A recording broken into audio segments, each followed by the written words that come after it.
उसी के साथ मैं आगे बढ़ता हूं। कुछ रोक ठोक वाला सवाल की मैं बात कर रहा था, ट्रांसपेरेंट सवाल की मैं बात कर रहा था, उसी सवाल को मैं लेके आया हूं, क्योंकि यह समस्या हमारे डायरेक्ट सेलर के साथ कई बार होती है कि इनके टीम में या फिर हमारे बहुत सारे लीडर्स की टीम में एक आध टीम लीडर जो है वो काम करना बंद कर देता है, फिर लेकिन उसकी जो टीम होती है या फिर उसकी डाउनलाइन जो होती है वो काम करते रहती है।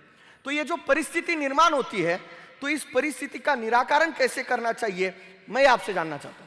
सर, इसका मैं ही स्टार्टिंग करता हूं, क्योंकि इस जो आपने सवाल पूछा है, इसका प्रॉब्लम मेरे टीम में बहुत कम है। क्यों ऐसा है मैं आपको बोलता हूं। जो काम क्यों नहीं कर रहे, यहाँ पे लोग क्या करते हैं, जल्दबाजी में प्रेजेंटेशन देने के टाइम में ये बहुत इजी है, आसान है, सिर्फ 2-3 लोगों को लॉगिन कर बस हो जाता है, सब कुछ देखने के लिए मैं हूं ना, ऐसा बोल के छोड़ देता है। वो वही काम करता है, बाद में मैं किया ना, आगे तू बोला था मैं उतना ही किया हूं, आगे कुछ करने वाला ही नहीं हूं। जब आप प्रेजेंटेशन देते वक्त ही इसका सीरियसनेस इसको समझ जाते हो, ये जनरेशन वाइज चलने वाला है, आप जो आपका काम कर रहे हैं उससे भी बढ़िया यहाँ होने वाला है, इसलिए आपका कमिटमेंट हमेशा हमको चाहिए, ऐसा आप बताते तो ये प्रॉब्लम आता ही नहीं है। इनके बारे में बोलूँगा सर। कैसा होता है कि एक लीडर को डेवलप करने के लिए बहुत पापड़ बेलना पड़ता है। मतलब ऐसा नहीं कि आया वो सब कुछ किया, ऐसा नहीं होता। हाँ, तो उसको बहुत डेवलप करना पड़ता है। मैं आपको एक एग्जांपल दूंगा। जो फाइटर जेट होता है ना, हाँ, फाइटर जेट में अगर कुछ बिगाड़ आता है ना, तो पायलट को नीचे से इंस्ट्रक्शन दिया जाता है कि तुम वो छोड़ दो, ओके, इजेक्ट हो जाओ। हाँ, और वो हमेशा बचने की कोशिश करता है, लेकिन वो उसको छोड़ना ही पड़ता है बाद में, क्योंकि नीचे से इंस्ट्रक्शन आ रहा है। हाँ, तो वो फाइटर जेट का जो वैल्यू है ना करोड़ों में है, लेकिन उसको पायलट इंपॉर्टेंट है। ओके, हाँ, ऐसा हमारे टीम में भी ये जो आदमी है ना, यहाँ तक लाने के लिए बहुत हमने उसको ये किया है। तो हर टाइम में उसका जो भी इनएक्टिव है उसको एक्टिव कैसा करे, इसके ऊपर ज्यादा ध्यान देना चाहिए सर। ओके, नहीं तो ऐसा बोलेंगे ना, ये भी जा गया वो भी गया, बाद में अकेला रह गया, ऐसा नहीं होना चाहिए।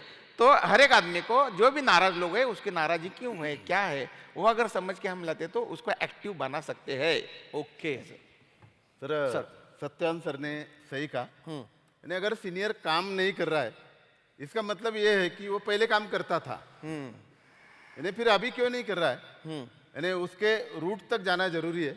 जैसे समय की उसको प्रॉब्लम है क्या, फैमिली प्रॉब्लम है क्या, या ईगो या उसका बैड पैच चल रहा है क्या, यानी वहाँ पे हमें फोकस करना जरूरी है। अगर उसमें क्वालिटी कम है तो उसको ट्रेनिंग दे दो, फैमिली प्रॉब्लम है तो फैमिली के साथ बैठो, अगर सॉल्व करने की कोशिश करो। बैड पैच चल रहा है तो उसको समझाओ। बड़े बड़े प्लेयर के बैड पैच चलते हैं, हम भी इंसान है, हमारा भी हो सकता है। इस दरमियान जो है ना, मुझे लगता है उस बंदे को हमें थोड़ा कॉन्फिडेंस देना है, सुधरने का मौका देना है, बदलने का मौका देना है, समय देना जरूरी है। और उस दरमियान उसके कम्युनिकेशन में रहो, उसको सपोर्ट करो और उसकी सोच बदलने की कोशिश करो। उसको करियर समझाओ कि अभी तुम्हारा करियर बहुत नज़दीक है, तुम ऐसा करोगे तो प्रॉब्लम हो जाएगा।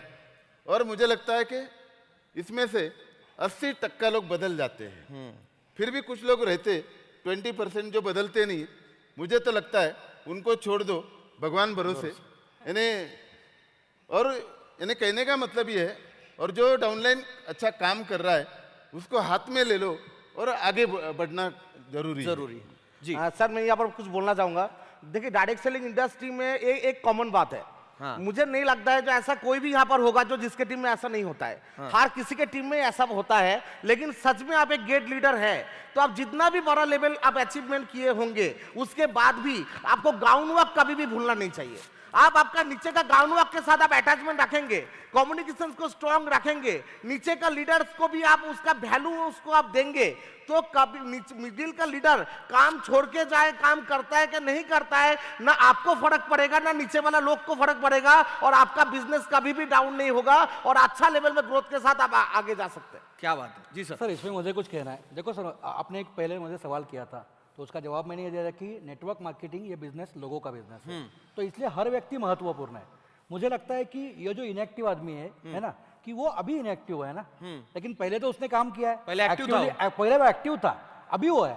तो जैसे थोरात साहब ने कहा उसके ऊपर विचार होना चाहिए, लेकिन मुझे क्या चाहिए, मुझे क्या कहना है कि यहाँ पे बैठा हुआ हर एक व्यक्ति के नीचे ऐसी सिचुएशन आएगी क्या? 100% आएगी। तो उसके लिए हमें खुद को तैयार होना है कि भाई हमें उसका एक मेंटरिंग करना चाहिए, वो आदमी को छोड़ना नहीं हमें बिल्कुल भी, अंत तक प्रयत्न करना है। और मुझे लगता है कि ये प्रयत्न कैसा होना चाहिए मालूम है? देखो सबको नारद मुनि मालूम है, नारद मुनि माइथोलॉजी में नारायण नारायण करके आते थे, है ना? देखो कि उनको एक आदमी मिला, बहुत नटखट था, बहुत खतरनाक था, और उसका नाम क्या था? उसका नाम था वालिया लुटारू। मालूम है क्या वालिया लुटारू? वालिया लुटारू ये लूटता था लोगों को, ये कहानी मालूम है आपको। लेकिन देखो कि नारद मुनि ने उसके ऊपर इस प्रकार का मेंटरिंग किया कि जिसने वो लुटारूपन छोड़ा, सब कुछ छोड़ा, और वो वालिया का वाल्मीकि ऋषि बना। क्या बात, और उसने रामायण लिखा। मतलब एक लुटारू आदमी में इसमें इतना चेंज हो सकता है, तो यार वो अपना आदमी है जिसके उसके खुद के सपनों के लिए आया है, वो कन्विंस हो सकता है कि नहीं हो सकता है? 100%। मुझे लगता है कि हर एक में हमारे लीडर्स ने ये क्वालिटी अपने में लानी चाहिए कि हम लोगों को अच्छा कन्विंस कर सके। आजकल ये बहुत कम हो चुका है, मुझे लगता है वापस इसके ऊपर हमें काम करना पड़ेगा। क्या बात है, मतलब एक बहुत जबरदस्त एग्जाम्पल के माध्यम से यहाँ पर बेनकर साहब ने हमें क्लियर किया। मैंने उनके बारे में पहले ही बताया कि वो माइथोलॉजी का विचार लेके हमें बहुत सारे हमारे विचारों में परिवर्तन करते हैं। तो यानी कि यहाँ पर मैंने जो सवाल पूछा था कि ये इनएक्टिव लीडर का, यानी कि यहाँ पर आपकी टीम में भी ऐसे अगर कोई प्रॉब्लम आ रहे हैं तो इन लोगों ने जो यहाँ पर व्यूज रखे उसके माध्यम से ये जो परेशानी है उसका सॉल्यूशन आप 100% ढूंढ सकते हो। उसी को मैं आगे बढ़ते हुए